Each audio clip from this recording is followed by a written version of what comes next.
sound quality impacts dogs' ability to recognize and respond to playback words. My name is Fumi Higaki. I'm a PhD candidate at ELP University in Budapest. So, sound degradation and word recognition has been studied in humans extensively, and we know that the research has reported that we have very flexible ability in recognizing degraded speech, but faces challenges when it comes to heavy degradation. But with dogs, the research has reported that dogs can discriminate their name when vocoded, which is a type of degradation. And also, we know that the dogs struggle to respond to tape recording commands, which was done by Dr. Mills. And so our research question is, how does sound degradation affect dogs' recognition of human speech? So our study aim was to examine how sound degradation affects dogs' response to familiar words and learning of new words or labels. And we hypothesized that higher the degradation would result in poorer performance. And we also investigated whether owner's mouth movement had any effect on dogs' performance, which means when the owner gives the command or the verbal cues, dogs may rely on the visual cues of this mouth movement. So we investigated that too. So there are two devices we use. One is AIC buttons, stands for Augmentative Interspecies Communication buttons. You might have heard as talking buttons. And we chose this device for its accessibility. It's available everywhere. Pretty much you can purchase on the online. And this is gaining growing research interest, namely Dr. Rosamo's group from California. And we also selected this speaker configuration as a comparison. Any owners, all the owners have smartphones of their own, so we use their smartphones to record the words and connect it to the JBL Go3 speaker, which is, you can see in the picture, it's a portable Bluetooth connected loudspeaker. And we use these two devices in our experiment because there could be trade-offs for affordability and maybe the sound degradation as well. Prior to the experiment, our team conducted this comparison, and here's the frequency spectrum of the button device and the speaker device. We recorded the white noise played on the button, recorded on button and speaker smartphone simultaneously, and played back with the button and the speaker device, in which comes, as you can see in the chart, with the button yellow chart, as you can see, below 1,000 hertz and above 5,000 hertz is pretty much missing. And whereas speaker condition, speaker spectrum, you can see pretty much all the frequencies retained. So especially with the red rectangle part highlighted, below 1,000 hertz is a very important fundamental frequency for the dogs to recognize the human speech, for us to recognize human speech words. So with the button spectrum, you can see it's missing. So maybe it's difficult to understand the human words. So we conducted 3 studies, and the first studies, here's the summary of the study 1 and 2. And in the study 1, we tested 17 typical dogs. Typical dogs we compare with the Gifted World Learner dogs, so we call them typical dogs, like my dog. So we tested typical dogs' response to 3 trained action commands, such as spin, or lay down, or jump, or so on. And those commands were recorded on 2 devices, button and speaker, and we used the playbacks. So also with the mouth condition, which means that we request the owner to pretend that they are speaking the words, so moving the mouth movement, that's added to the condition. So it total of 5 conditions we studied. There's one button condition, button with mouth movement, speaker, and speaker with mouth movement, and again, baseline, which is the normal verbal command giving. And the setup is, as you can see in the picture, owner and the dog face each other, and owner sitting on the chair, and she can pick up a button or a speaker or a smartphone freely upon our request to which command to give. In study 2, we tested 7 gifted learner dogs, where we tested their recognition of 8 family of toy labels, and the conditions are same as in study 1, so 5 conditions. And as you can see in the setup picture, this is the typical setup for our gifted learner dogs testing. So owner is in the starting room, and we scatter all the toys. In this case, we scattered 20 toys in the toy room, and the dog is to go fetch the toy upon request. So this setup is step 4 to control for the clever hands effect, so the owner cannot give the inadvertent cue which to pick. Now, here's the little clip from study 1. I hope you can hear the sound. That's a regular verbal.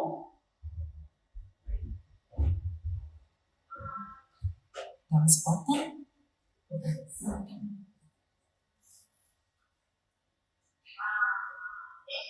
Button with mouth movement.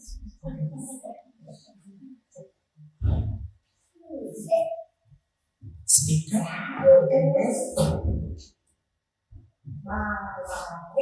Okay, speaker with mouth movement. And this is a clip from study 2. Gifted learner dog fetching toys. Action. Say. Right.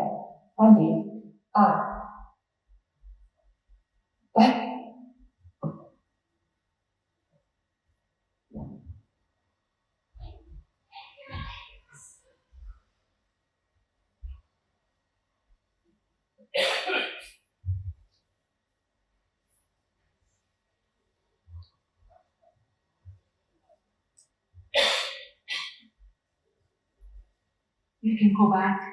Ready? Go. Sit. Can you just ask for Nagini? Voice? Okay. Go to Nagini.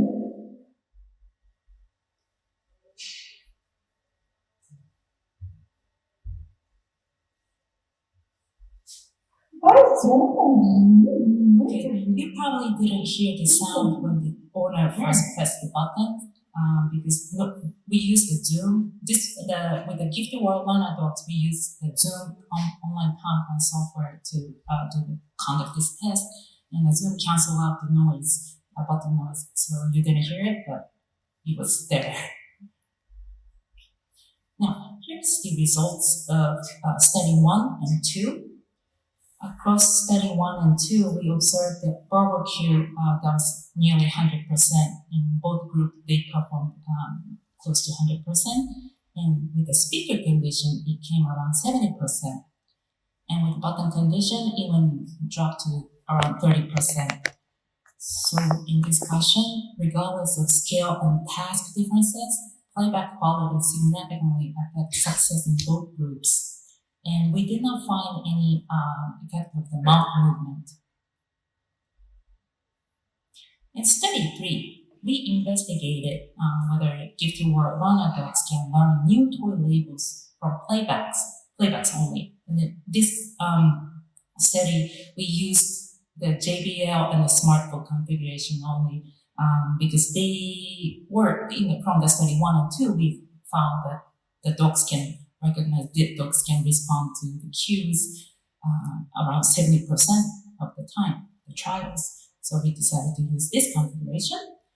And we also tested whether they can generalize the learning to live speech, meaning even they learn with the speaker's playback, can they respond to when the owner said the cue for the toy label for the first time.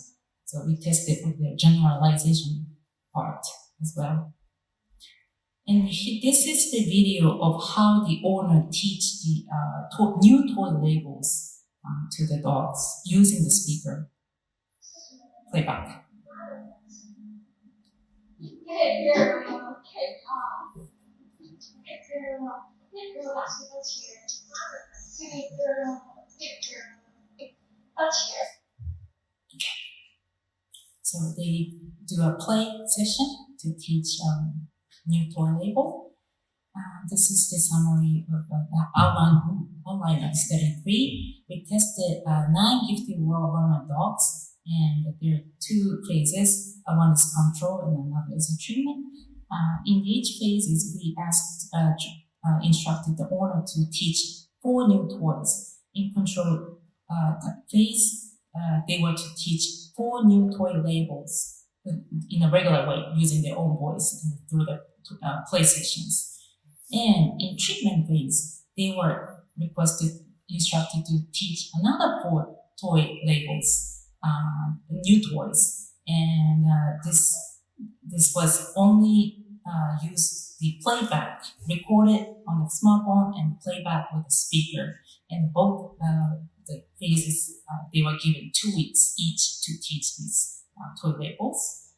And during the test, we did the verbal assessment, verbal learning assessment, and also we did treatment test conditions. We did this speaker training outcome, and also we did this generalization test. And this is the clip. This is the last clip again of the speaker condition, how they perform during the test.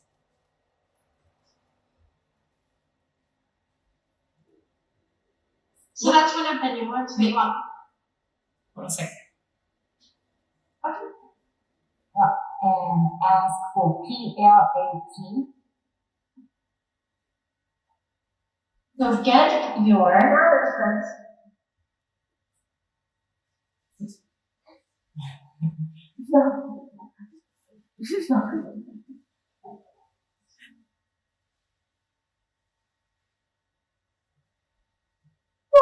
Good job.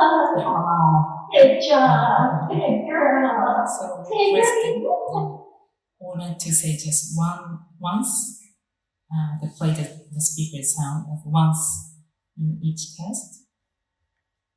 And this is the generalization part.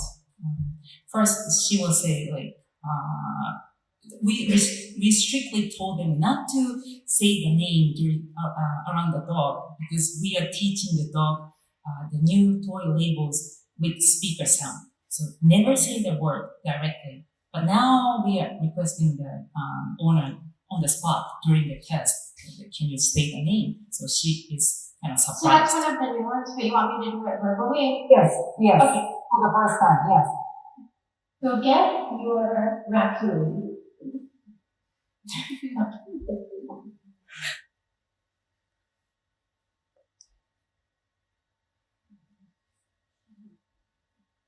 Yeah, good job.